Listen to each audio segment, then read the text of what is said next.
Welcome to Mock the Week. I'm Dara O'Brien. Joining me this week are Andy Parsons, Ed Byrne and Miles Jupp, Chris Addison, Hugh Dennis and Jack Whitehall.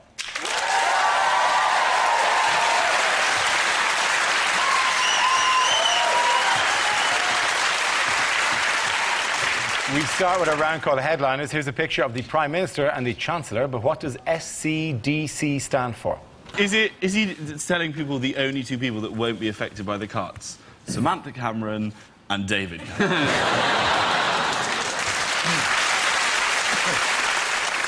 Is it stop claiming disability, chavs? Is he just simply going, sandwiches, Clegg, drinks, Clegg? I'm not sure what the answer is, but there's certainly two C words there, aren't there?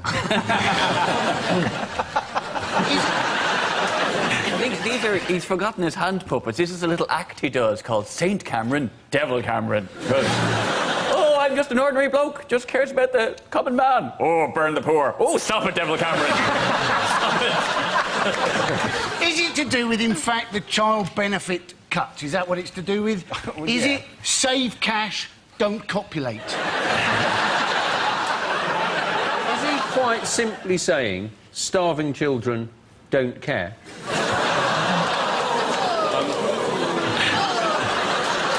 Is it everyone he doesn't like? Socialists, chavs, dossers and the Chinese? He had a year out there. It didn't go well. I genuinely have to move your quote. Wait, I'm done. Seriously, is it spending cuts dominate conference? Yes, it is. Very good. Yes, the answer I was looking for was spending cuts to dominate conference. The Conservatives have outlined plans for the biggest shake-up of welfare reform in 60 years, with Chancellor George Osborne saying cuts must be fast and deep to avoid a decade of debt. What do we think of the cuts? The big thing they've done is to cut benefits to the middle classes, isn't it?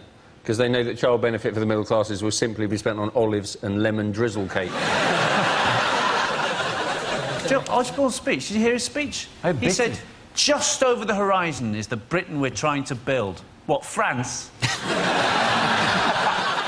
They're keen to get people out of the poverty trap. That's what they're saying. I was quite sure what the poverty trap was. Whether it, in fact, was this hole in the ground with some Findus crispy pancakes in the bottom, covered over the top with scratch cards. But now, because of the adverse reaction to this, they say that they may give tax credit to married people, raising again the spectre of unmarried people. Then we go, well, do we have to marry in order to get the tax credit? Because as we all know, marriages born out of tax credits are the most loving marriages of all. Tories have got a point. They have got a point. There was a woman in the paper the other day, loads of kids, living off the state, and see, the Queen, that's it, the Queen. Philip's going to have to get a job, but luckily, right now, they're looking for people like him in immigration control. How are government ministers practising what they preach? The minister who's doing the most is this guy called Eric Pickles, isn't it? Yes, He's the Minister for Communities or something, isn't it? Yeah, and he has told his staff that they have to use the stairs rather than lifts, that they're not allowed tea in meetings and they've got to turn the heating down. And when you look at him, you say that's because you want to save money, but it's more than likely that actually the lift's broken because you've been in it. There are no biscuits because you've eaten them, and you don't need heating because your body has got its own fat-filled 10-tog duvet. To be fair to Eric Pickles, he's the ideal person to be community secretary because he's used to having people around him, largely because of the gravitational pull. Just helping him walk. When you look at that photograph, does it not look like they've airbrushed a foot-long sandwich out of the shot? By the way, if you want to join in the Eric Pickles satire game, just point at the picture and make your own sentences up involving belt tightening. He looks like Matt Lucas, just quite simply going, that one. That one. In other news, what have the trapped miners in Chile come a step closer to? Is it Christmas number one? Could be, you know. I think it's getting out, isn't it? It is, of course. It's getting out, and the good news is that Davina's going over for the evictions. Is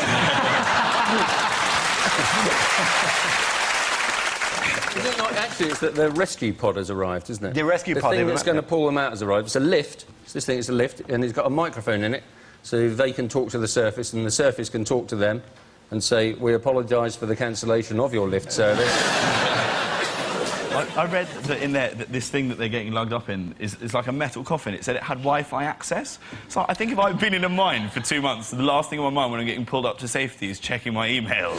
Just being there being like, oh, look, Jeff's been on Facebook. He's thrown a bat at me. Ha ha. You could tweet. You could tweet like, I'm in the cage, still in the cage. How depressing, though, if you've been in there for 2 months, checked your emails, and you found you didn't have any emails whatsoever. They've been told as well to lose weight for when they get taken up. It's like, how do you put on weight when you're in a cave for 2 months? It's like a coal mine. You're not going to suddenly turn around and be like, oh, look what I've just found. It's a Greggs. Who would have thought that? There's a fat vein here that we've been mining for a while. They're being fed through... They're being fed down a big pipe, right? So they have a very restricted diet. Meatballs, anything that can roll, really. That's what they got. Prawn balls, Ferrero Rocher... If they're still in there at Christmas, they're all getting a Terry's orange. Do you think are they fed like hamsters are? Do they walk to the thing and then take the pellet and then another one falls down and they go, I wanted the Ferrero Rocher, I got the meatball. Actually, they're building little cells for them to go into as soon as they come out of the ground to be checked up for, you know, medically. And also, they've told... They're only like little boxes, and they've said they could have 2 family members in there with them as well, just in case it wasn't cramped enough. After they've just spent ages cramped down a hole, we're going to bring out and cramp you in another little box. Don't worry, we'll cram another couple of people in that you know, just so you don't feel like too much of a sea change. Well, really, I mean, what do you expect to do? Just put out like a field for them just to run around in circles?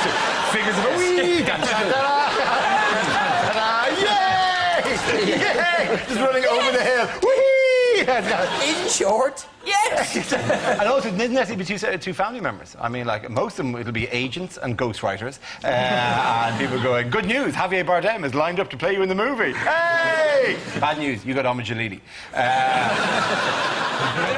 They're going to give them actual financial training, aren't they? They are, yeah. They're giving them... And media training as well, yes. Yeah, you know, because, I mean, let's face it, you don't need to have financial skills if you're one of those Chilean miners. If you want to be financially secure, all you've got to be able to do is fill in an overtime form and you'll be laughing. They've sent them exercise videos so they can slim down, so they fit through the hole. They sent them exercise videos, but the first one, they said, we don't want this one. The guy doing it is too ugly, right? If people who have been under the ground for 7 weeks think you're too ugly, you are really ugly. If you've been under the ground for 7 weeks, Nick Knoll starts to look good. There's a lot of speculation, isn't there, about what the very first thing they're going to do when they get to the surface is. You know, and obviously the very first thing they're going to do when they get to the surface is this. But this... It burns! It burns! Okay, at the end of that round, the points go to Chris, you and Jack. Our next round is called Newsreel. We play on a recent piece of footage featuring people in the news and ask Hugh to suggest what might be being said. This week's clip features Boris Johnson and David Cameron. Ah, tally-ho, look out, posh boy coming through. I wonder if there's any grub. I'm absolutely starving. Now, remember why we're here, Boris? We're here to reassure the public about spending cuts, not just so you can eat. No, but look, there's cake. There's cake. There's loads of cake. I love cake. They've got all sorts of cake. They've got pink cake. They've got blue cake. What am I? Am I pink? Am I blue? Am I pink? I've never been pink. God, I sound like William Hague. Anyway, all the cake's on cameras. He's got loads of cash from the spending cuts. Actually, this is the last £10 left in Britain, so we'd best be careful with it. Well, I want a meringue. I love a meringue. I love all the cream in a meringue. Well, why don't you share mine? I mean, times are hard. Well, I could, I suppose, but I have a rule. I have a rule. I never share anything with another man, unless, of course, it's his wife. There we go. Now, careful, don't get any of the white stuff up there. No, that would be very bad. Anyway. So, do you have any change? We were hoping to save some for the poor people. It doesn't really matter, but if there is some left over... Have you? £3, lovely. That's absolutely perfect. God, there's a big crowd here. I wonder if I could do them for the congestion charge. They absolutely love me for the congestion charge. They love my blonde-haired buffoonery. They love me. They love me. Come on, Boris. Oh, yes, they love me. And they love me when I'm riding my bike. That's what they really love. Yes, oops. There we go. That's the Pakistani betting syndicate satisfied. Oh, look, lovely. Sticky fingers. Yes, I love a sticky finger. That's not the first. Oh, look, a genuine Cockney. Hello, how are you? Oh, Lauren Lummy, who shot Cock Robin, apples and pears. Down the old chimney, Mary Poppins, the Cray twins, innit? I'm sorry, I have no idea what you're talking about. Well done, you. The next round is called The Apprentice. You're fired. Wednesday nights, 10 o'clock, BBC Two. This game involves Jack, Miles and Andy, so if you could make your way to the performance area, please. This round is a stand-up challenge. I launch a wheel of news, and wherever it chooses to stop, one of our performers must step forward and talk about that subject. The winner is whoever I think is the funniest. OK, here we go.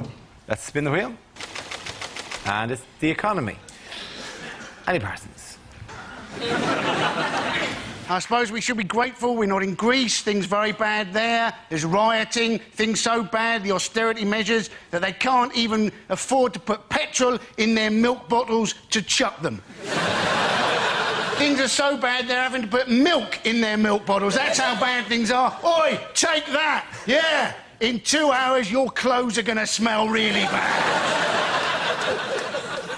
The European Central Bank, right, they have said that when it comes to Greece, they think it may be a bit like the Ebola virus, right? And they said we may have to cut off our leg to survive. Now, they may know a bit about finance. They know very little about the Ebola virus. It affects your entire body. You cut your leg off, you've still got the Ebola virus. You've just got one leg bloody less. Thank you very much, Andy Parsons. OK, let's spin the wheel again. The subject is clubbing. Who wants to talk about that? Miles. Yeah, well, I'm sure you can all tell I'm a bit of a clubber. Nothing I like more than getting down to the local hotspot and shaking the old batty and ting, a bit of shawaddy-waddy. Don't mind if I do. No, I have tried nightclubbing. It's not really my thing. I'm a bit too delicate, my system. I was in a nightclub recently. A fellow young raver danced up and shouted, "I'm loving it, loving it, loving it!" I replied, "I'm finding it all a bit noisy, finding it all a bit noisy, finding it all a bit noisy."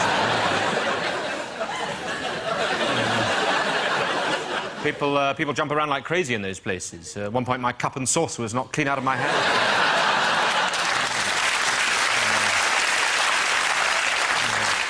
It's tricky. I mean, I've tried the dancing. That's not my thing either. I don't care if I haven't got sexy Latin rhythms. I've got a Latin A-level. Much more transferable in the job market. I was on the dance floor recently. A lot of my fellow young ravers were blowing whistles, so I joined in and gave a bloody good pop on my bugle. Unfortunately, that meant half the Bosworth Hunt came charging in across the dance floor. Hounds mistook 3 of the ginger students for foxes, and there was a hell of a mess. Thank you very much, Miles. OK, that leaves us with Jack. Let's see what you've been left with. Let's spin the wheel. And the topic is health. I know what you're thinking. Yeah, that is my gun. So, we are in the midst of an obesity epidemic, and the people I blame, definitely, are the supermarkets, because I don't think they're doing enough, right? Like, you go into any supermarket now and you buy food. If you care about what you put into your body, you look at the nutritional information, you know, the little wheel of guilt that every packet has on it now. That lures you in, doesn't it? Like, you buy something, like ice cream. It's like, this ice cream only contains 5% of your daily intake of calories. You're like, oh, that's very promising. I'll buy and eat the ice cream then. Then you look up a little bit closer, above the little wheel of guilt, tiny white writing, 1/8 of a tub. Oh, you cheeky bastard. You're not allowed to do that. Put on the packet whatever makes it sound good to sell the product, then make up a ludicrously unrealistic portion size, so I buy it like a twat. That's like Greg's game, this sausage roll only contains 2% of your daily intake of calories, if you lick it. It needs to be more. I think what the supermarkets need to start doing is putting warnings on their packets of food, like they do with cigarettes. You buy cigarettes, it's got a horrible picture of, like, a lung caked in shit. You're like, oh, I don't want to smoke that. You should do it with food. Tesco's, on cakes, should just have pictures of, I don't know, a really fat woman crying as she walks out of Topshop empty-handed. OK, at the end of that round, what the hell? Points for everyone. Come on, sit back down here.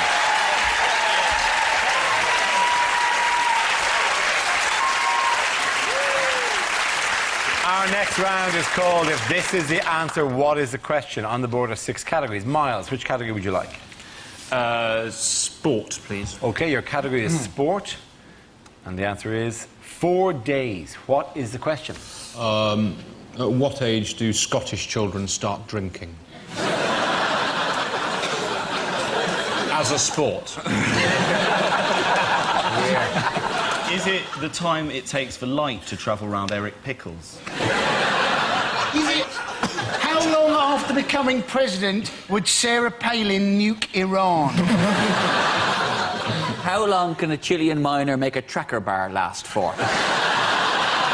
Is it how long is classed as a quick go on the sunbed if you're a teenage girl from the Liverpool area? Is it if it took God 6 days to make the world, how long would it have taken him if he was Polish?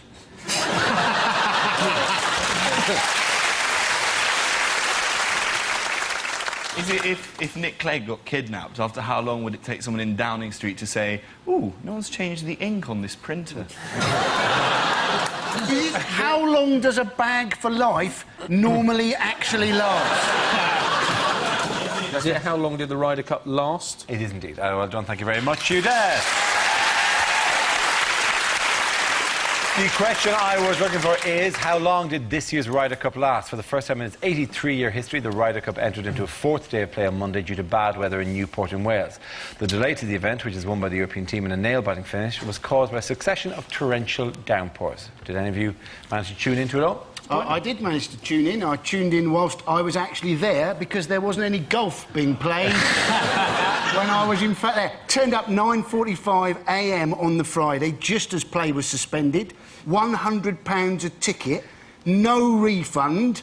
The only bonus is that now we've mentioned it on this show, it is at least tax deductible. To be fair to Wales, a lot of people are going, oh my God, and people here are going, oh, how could you hold it in Wales? The entire country was being bucketed on, like, and in poor old Wales is going, hey, it's not just here, you know. It's not just the rain stops because it hasn't got the £4.60 change to cross the Severn Bridge. Like, it doesn't get to this point and just dump down here, right? £4.60. Things have changed since you went across the bridge. Oh, really? £5.50 now. £5? Oh my Lord, Wales, you are pricing yourself out of the market. The Americans had to buy wet waterproof clothes from the souvenir stand, basically. Yeah. They had to just buy just stuff. And even Tiger Woods, I'm sure, was going, what, 300 quid for a wind cheater? You are taking the piss. It's ironic, isn't it? That's the one time in the entire history of the world where there wasn't a bloke standing there with a massive golf sale sign. They're all making a fuss, though, about, like, what is... I mean, come on, like, oh, we can't play golf because there's a little bit of water on the green. I mean, I played a course at Alton Towers. There was a windmill in front of the hole. I mean, try that. That is hard. Par 4. The whole course flooded. Think how much worse it would have been if it didn't have all those holes in. Did you think when you saw all the water on the course, did you not think, well, the water looks lovely, the sand looks lovely, but the red flags are telling me I can't swim?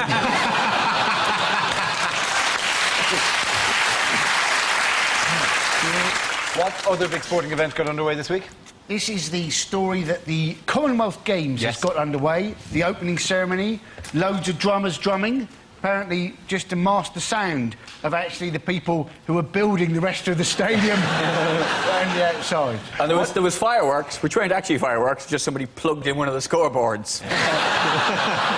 Oh, what was it? But do you remember the centrepiece? What was the centrepiece was? A big helium balloon. It was the world's most expensive helium balloon, which floated up, descending down, and then they burst it, and everyone was out to suck in something, and all 65,000 people went, welcome to India!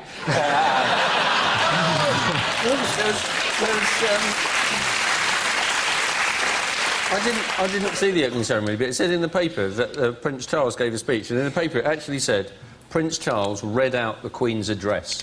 And I thought, how long did that take? Buckingham Palace, London, I can't remember the postcode. Also at the opening ceremony was the Minister for Delhi, Sheila Dixit. How brilliant is that? An Indian called Sheila. That is fantastic, isn't it? In other news, what's going on here? Is it the Great Wall of Chinese? Is that the world... It's the Guinness World Record attempt for the biggest game of musical chairs. Is that the world's most impressive motorcycle display team? And that's only one bike as well. That's the most impressive thing about it. What I love about that photo is in the far right-hand corner, the bloke in white. Isn't that thing? He's obviously got the wrong invite, hasn't he? There. I never got brown suit day memo. He actually is very important in the North Korean army. He looks after the Milky Bars. He's the one you're looking for. This is the very famous North Korean children's book, Where's Woojin?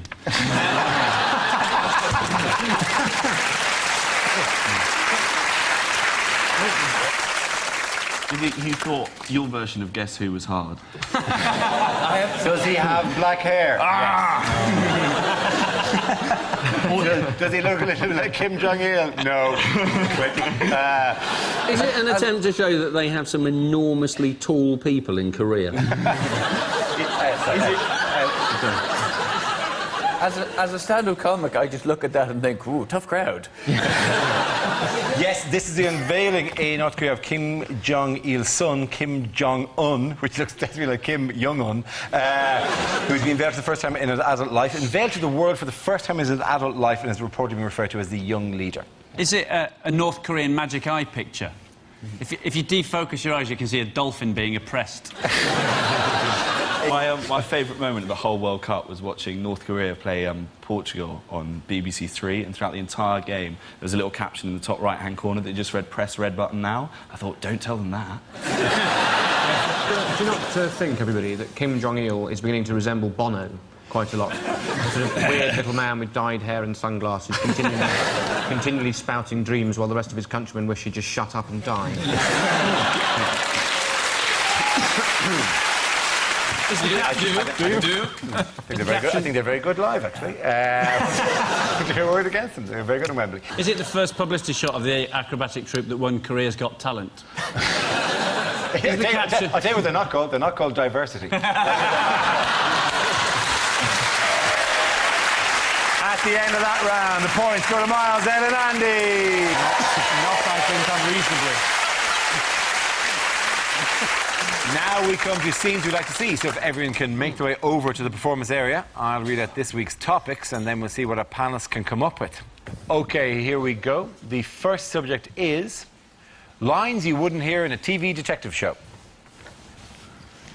The suspect has got a gun, but it's OK. Gaz has arrived and he's brought chicken and a fishing rod.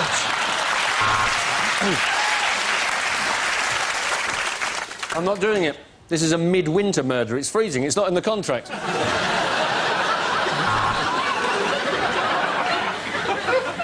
And as you can see from the samples we've taken that we've scraped from under her fingernails, she was manky.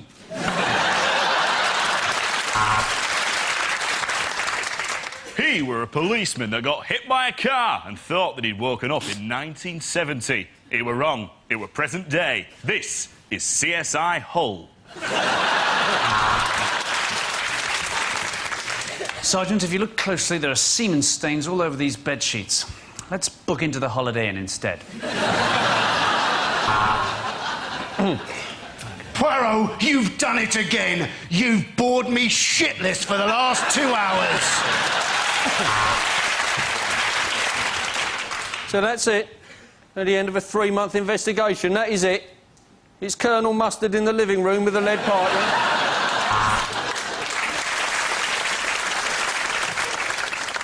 Inspector, has anyone ever said that you look an awful lot like David Jason from Only Fools and Horses?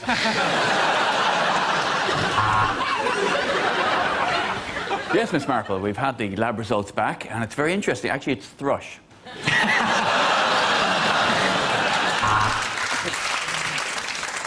He fits the profile. This is going to be a really boring episode of Hole in the Wall.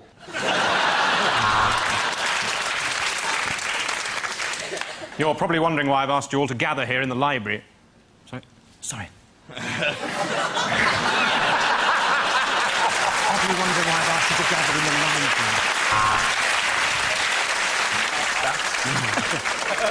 It's the TV presenter, Noel Edmonds.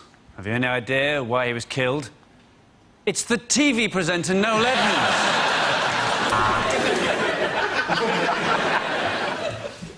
Ken Stott is Detective Inspector David Sod in Sod's Law.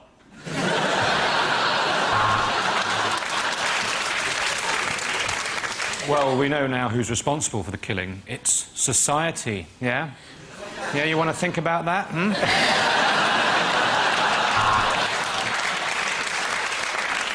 The body is that of Eamon Holmes.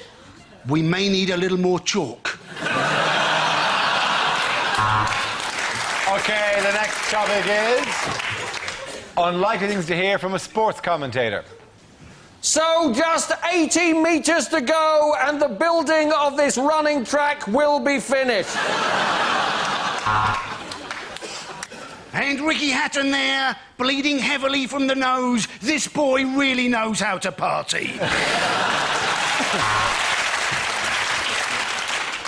And we're just getting the news that Usain Bolt's ankle isn't actually sprained, it's broken. So the only thing to do is to collect some of his sperm and then shoot him in the head. Hello and welcome to Sky Sports, or if you're watching Sky Sports 3D... Hello and welcome!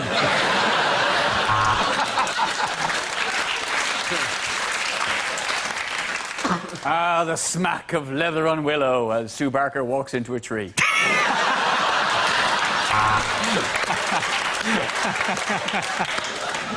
Meow! Meow! Meow! The race hasn't started yet. I've just got a bit of a problem. All of the drivers have their own little good luck rituals. This one's brought a tiny good luck troll. Oh, no, that's Bernie Eccleston. Well, we'll have to see what the referee gets out.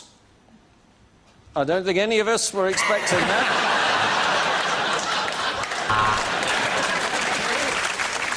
Unfortunately, the Man United team have turned up with the wrong kit, so today they're going to have to play in their pants.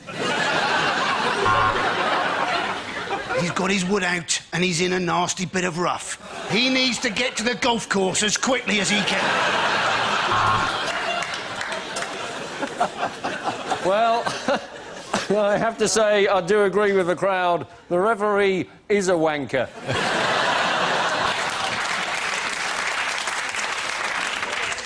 Welcome to Delhi for the shit pit. Sorry, the shot put. No, I was right first time. You join me for the men's discus final. Women's? That's no woman.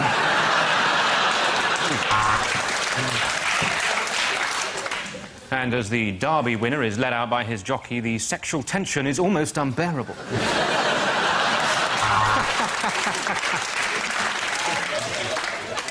So with 1 over to go, this next delivery could change everything. And it has. It's a no ball. I've won £400,000 and I'm off to the airport.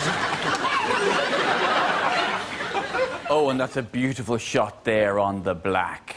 I really should remember these boxers' names. OK,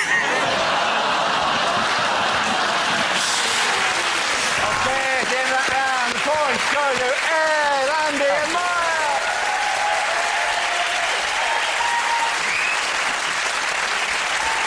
And that's the end of the show. This week's winners are Chris Addison, Hugh Dennis and Jack Whitehall. Commiserations to Andy Parsons, Ed Byrne and Miles Jupp. Thank you for watching. I'm Dara Breen. Good night.